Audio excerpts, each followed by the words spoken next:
Hey guys, it's Rod. I want to make a quick video. It's kind of an update of the stuff I discussed in episode 97 of the podcast, which is my cancer diagnosis and treatment, and basically a thank you video for a bunch of stuff and a bunch of people. And then while I have your attention, I can't help but give you a CCFR update because exciting stuff has already happened since last Friday, since I did the podcast. And the CCFRs, that's the main event, man. We're in it. We're in the fight for our lives right now. So I want to give you that update too. So forgive me for that. It's going to be a weird video, the weirdest video I've probably ever made. So let's get started. There were a couple of hundred comments on episode 97 about my situation with cancer. There's a collection of posts on Facebook. There's about 800 comments in those. I've gotten probably a couple hundred messages in total, between direct messages and coming in from every social media platform I have an account on, my email, and even a couple through the info@firearmrights.ca email address. And it's all people wanting to support me in what's going on. And a lot of people telling me how it's the least they can do for everything I've done for the community. And it's very difficult for me to accept personal compliments. Like, to me as an individual, I can accept compliments on behalf of the CCFR, and I can brag about the CCFR all day long, no problem, because I'm very proud of what we've built together. But for me to accept compliments and praise personally is very difficult for me. And I want to tell you why that is, because it's important. So when we started the CCFR, I didn't start the CCFR, but I came in fairly soon after that. And I was there to structure the organization and figure out what we were going to do, and, what the organization was going to be, and lead it. Right. And I was at a point in my life, I did business development, international business development for a living. And I was at a point in my life where I could do what was required to stand this organization up, which would be to volunteer for about a year for free, almost full time. And I wanted to do it, right? Because it was exciting. And the more I got into it, and I mean, they'll tell you, I was like, okay, I'll do it for 3 months. Okay, I'll do it another 3 months. Okay, I'll do it for a year in total. But we were creating something really cool, and everything was growing, and it was exciting. And I'm like, I think I can still pull this off, and not get paid, right? And because I've still had other things going on a little bit, which helped, right? Plus, I was teaching the firearm safety course every weekend, 3 weekends a month as well. So that helped as well. So, and that allowed me to work for the CCFR. So I think I did that for about 14 months. And then I got to the point where it's like, okay, listen, I'm taking a killer hit. I can't do it anymore. So either we got to find someone else to work for free, that's better than me, hopefully, right? Or I got to start getting paid. So at that point, I started getting paid. So right now, as we're talking, I'm paid by the CCFR to be here. I work for you guys. Okay, so keep that in mind. I'm not an employee per se. I'm a contractor, but I'm paid to be here. Now, the other reason I'm here is because I'm a gun owner, and I want to preserve the real Canadian gun culture, which is a beautiful, splendid thing that Justin Trudeau and Bill Blair want to destroy for just for their own political gain and nothing else. And that has to be opposed. That has to be opposed vigorously. And for me as a gun owner trying to preserve that, it puts me in a position, at least in my own mind, where I'm sort of in control of my destiny as much as I can be. It's all controlled by the government, but at least I can drive this bus, the CCFR bus, right? So that's another reason I'm here, is because I can control at least the reaction to this assault against gun owners. And then on top of that, I love serving the community, right? I did it before. I'm doing it now. I love that. But I have other reasons why I'm here. So keeping all that in mind, the reason why it's very difficult for me to take compliments, for people to say, oh, thank you for everything you've done, is that I wouldn't be here without you guys supporting us and supporting the CCFR and supporting me and hoisting me up on your shoulders. So I think if there's any appreciation or any gratitude for me, it's supposed to be going the other way, because I wouldn't be here doing the things that you're telling me you appreciate if it weren't for you. So I don't know if I'm even explaining that right, but that's how it works in my head. And it makes it very difficult to even read comments It's, it confuses my brain, right? To read comments where people are like, oh, for everything you've done for us. And I'm like, man, you're the one that has allowed me to do this for you. So, another example, like, without you guys, I would be a guy in Chilliwack, British Columbia with a video camera and nothing more. It's you guys that put me in a position to say, yeah, I'll put 5,000 people on the steps of Parliament in the middle of a pandemic. Oh yeah, I'll do 2 seasons of a television show. I'll do an advertising campaign, $250,000, advertising campaign with 68 full pages of content in 17 newspapers across. I can't do any of that stuff without you. And you're thanking me for doing that work, and so it's very difficult for me to accept it for those reasons. So anyway, I just wanted to explain that and just tell all of you, thank you in the most sincere way that I can possibly word it. I'm not an actor or, especially charismatic. I can't just say, I can't do any Shakespeare for you. I really appreciate your support and everything that you do so that I can do the work that I'm doing. And so, yeah, I just wanted to share that with you and tell you how grateful I am for the relationship that we have. Anyway, I had to do a few takes of this video, and you're probably thinking in your mind, you probably know why I had to do a few takes. Anyway, the other thing is, as you know, in our system, a socialized medicine system, some people are like, oh, Canada's like got cutting edge, medical, and it's all free, and it's 100% perfect. It definitely isn't. It's good in some ways. Certainly the BC Cancer Agency, what they do have to offer me is really great. And all the people there are really fantastic. But in socialized medicine, you don't get the best there is. You just don't. It's very politicized. It's very policy driven. And you just don't get what you need a lot of times. So in my situation, I have an excellent prognosis. Okay. That's one of the reasons why I'm not like, oh, I got cancer. I don't know how long I'll be around. Like I'm not whining about my situation, because other people in the cancer club have it so much worse than I do. Okay. I got this crappy stuff on my neck and it's painful and the treatment's going to be brutal and everything, but I'm probably going to live at least 5 years. Right. So I got no reason to start complaining about my situation. So anyway, I have about a 95% chance of being alive in 5 years, which is, to me, I think that's a gift, right? I'm really grateful for that. What that comes from is 80% of that chance is because of the radiation treatment, which is brutal, but anyway, it works.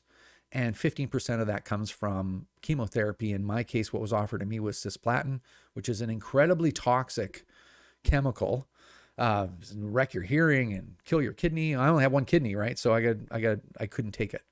They wanted to give it to me, but I refused it. Too risky. But there's something that would give me that other 15% to top me up to 95% chance that I'd be alive in 5 years, which is immunotherapy. Now, immunotherapy, as I mentioned, is not available to people that it's not a first line treatment, as they say. It's not available to people that just got cancer.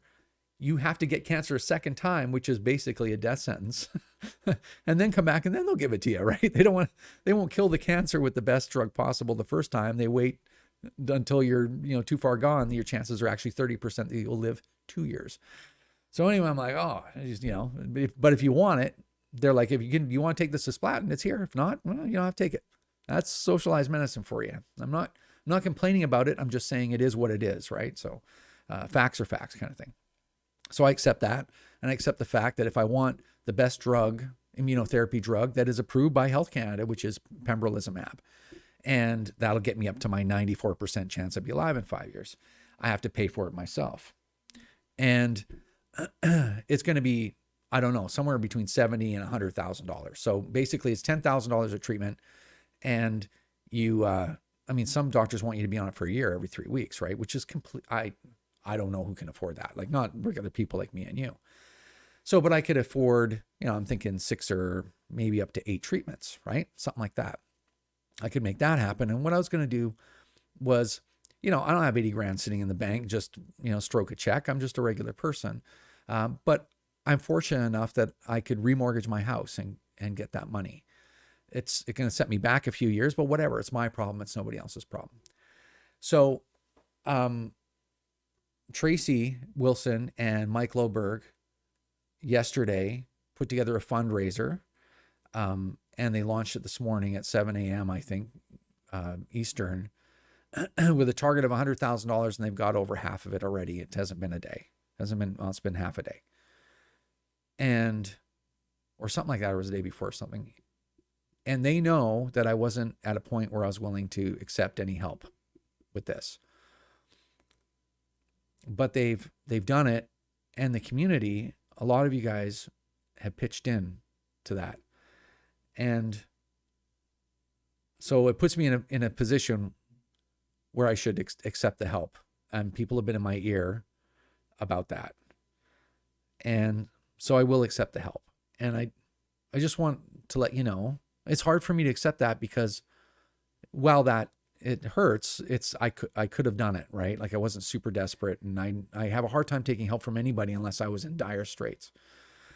But I guess that where I'm sitting now, I just have to tell you that I truly appreciate everybody that's pitched in on that. I can't tell you how grateful I am for that, and how privileged that I am to even be in this position. Again, a position that I feel like I don't even deserve because it's a position that you guys put me in. So anyway, I just wanted to thank you all directly. And even if I can't respond to every single message and every single comment, it's super meaningful, and I really, really appreciate it. Okay. Hopefully I've done a decent job of communicating that. It's a difficult topic. All right. Now, what's really important, don't be distracted by my issues. They're secondary to the most important thing going on right now, which is there's an election happening. The Liberals' knees are buckling, and now is the time not to take our foot off the gas, to put it to the floor. Okay. So the CCFR has, as you know, an election campaign. The first thing is the booklet, the election booklet that we came up with. I think a lot of people are excited about that. This one thing I've been working really hard. I'm going to race against time because I'm going to get sick soon from the radiation. I'm in my second week. So I'm racing against time to get that booklet done, and I'm going to get it done. I think I can get it done this week, and I think I'm going to be okay to do that. If we can get it done, probably another, 5 days after that, we should have it printed and starting to make its way around the country, primarily the Greater Toronto area and maybe some in the Lower Mainland of Vancouver. Okay, so that's the target, and then in very specific ridings. If you're going to do anything to help yourself maintain your ability to own and use firearms, volunteer to go door to door and place one of those in every freestanding residential structure in these ridings. If everyone just puts in a day or a day and a half, or if you could put in 2 days, great. If everyone can just do that, these things will fly off. We'll be able to distribute 100 or 150,000 of them. Like that will move the needle. I'm telling you, it's huge. That is a really incredible thing to be able to get done. But that's only half of the campaign, right? So we're going to spend probably, $100,000, $150,000 on that, but we have another half of that campaign coming. Now, I can't tell you, I'm going to try to do a podcast maybe Monday or Tuesday. That's what I'm going to try. We'll see. I may look worse than I look now. I'm sure now that you guys know, you can see the difference in each side of my neck. I'm already looking a little weird, but by Monday or Tuesday, hopefully I won't look any worse. And I can tell you the other half of this campaign, it's going to be awesome. So really exciting. The other thing so stay tuned for that. The other thing I wanted to tell you is our friend Aaron Gunn. If you haven't heard of Aaron, you got to check him out. Aaron, and his last name is spelled Gunn. Aaron Gunn. He did some work for Canada Proud. He does some independent journalism. He's done a lot of videos. If you saw him, you might recognize him. He's a lot bigger on Facebook, let's say, than YouTube or something like that. But he's got this web series, and it's phenomenal. It's called Politics Explained. And we worked with Aaron to do one on firearm ownership and the gun bans and everything, right? Something where a normal Canadian could sit down and just kind of understand all these issues, because the government benefits because these issues are complex and they have simple messaging, for a lot of simple people. So that speaks to them. More guns equals more death. It's like, well, is that true? No. But it sounds good and it sounds believable. It just makes sense, right? So anyway, Aaron did a phenomenal job. I saw the first cut today, and it's actually coming out tonight. In fact, I don't know if I'll have the link by the time I upload this video, but just go on YouTube, search Aaron Gunn or Politics Explained, and you'll find his channel. And the episode that the CCFR is in and a bunch of other people should be up tonight. I think it's supposed to go up 6 p.m. Pacific. So watch it, share the hell out of it. It is just, I'm super impressed. Aaron did a fantastic job. So I wanted to tell you about that, some more material that should be out there. Share that everywhere, use it, send it to your family. Say, hey, you know what? This explains a lot about the reason why I own guns. Check it out. Okay, so that's more exciting stuff. So as I said, I'm going to wrap it up. Thanks for saying it's 15 minutes. Thanks for spending this 15 minutes with me. I truly appreciate it. And I really appreciate all of your support, the kind words, the support of my treatment. I just can't say it enough. It's super meaningful. And so thank you all for that. I'm going to try to do a podcast Monday or Tuesday, and we'll see how that goes. Okay. So more news to come. Thanks again. We'll talk to you guys soon.